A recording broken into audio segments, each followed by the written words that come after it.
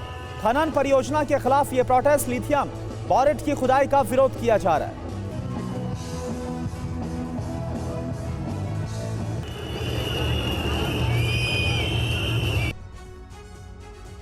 17वीं video breaking Bolivia में सरकार के समर्थन में लोगों की रैली। लोग सड़कों पर उतरे सरकार के समर्थन में।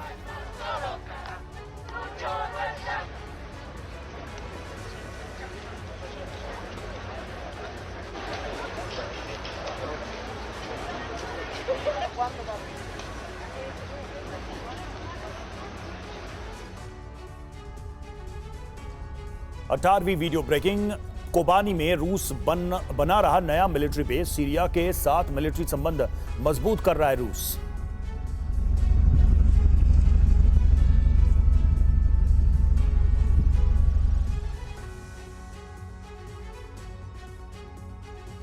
पेरू के दक्षिणी तट पर 7.2 तीव्रता का भूकंप। कई जगह सड़कों पर खिसक गई चट्टानें।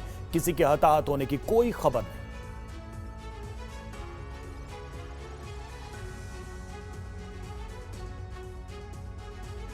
20वीं वीडियो ब्रेकिंग फिलिस्तीन के समर्थन में यमन में लोगों का प्रदर्शन। राजधानी सना में लोगों ने किया प्रदर्शन।